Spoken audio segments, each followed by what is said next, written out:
An I/O controller is a piece of hardware that connects or interfaces the processor and potentially the memory to the actual device that's being controlled. Here's a general diagram of an I/O controller. It has some registers, control and status register, as well as a data register, as well as some specific electronics that are used to control the actual device, such as a flash memory or a keyboard, for instance. Let's talk about the control and status registers. The control register is the way for the processor to tell the device what to do.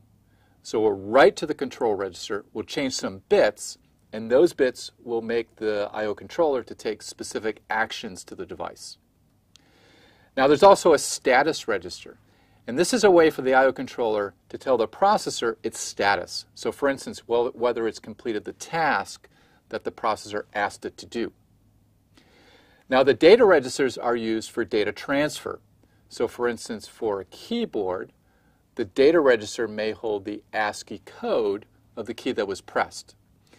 And for a display, it may hold the ASCII character of the text character that we want the I/O controller to display on the screen. Now the device electronics perform the actual operation.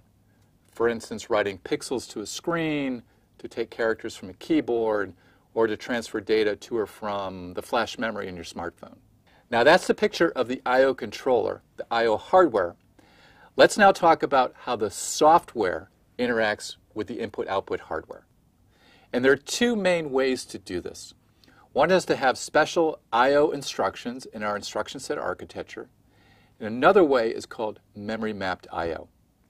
Let's start with I/O instructions. Here we have designated opcodes for input-output. And the register and the operation are encoded in the instruction. Let's take an example of how we might do this for LC3. Remember, we have a reserved instruction opcode for LC3. There's one opcode that we don't use. Now we could assign that to I/O. We can say that this opcode is for I/O instructions. So we might have 4 bits for that reserved opcode that we use for I/O.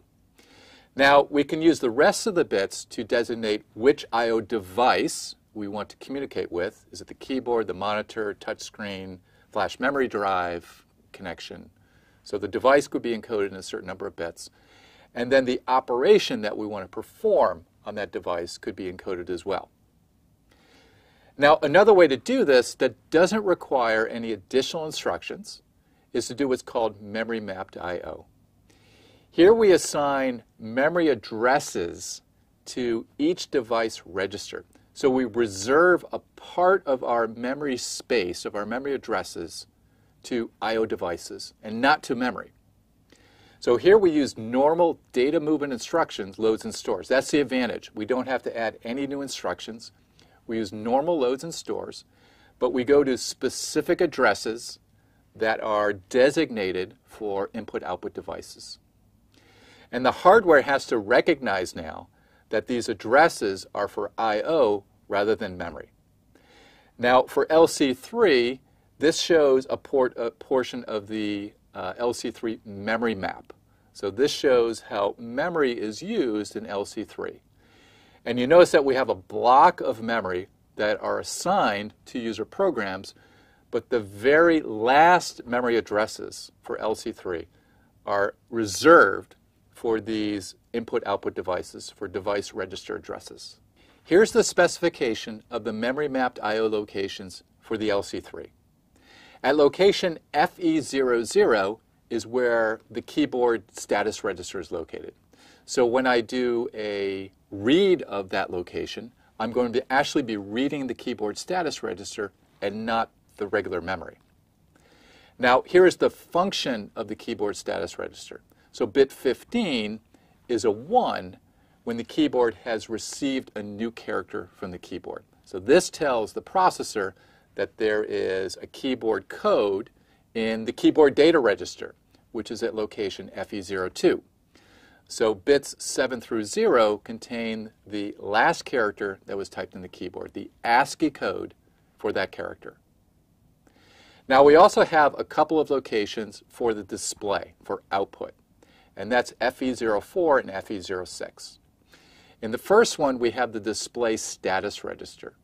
And here, bit 15 is a 1 when the device is ready to display another character on the screen. So that's when it has processed the current character that has been written by the processor to the display data register, which is at the other location. This is the character written to bits 7 through 0. It's an ASCII code written by the processor that tells the display what character to write to the screen.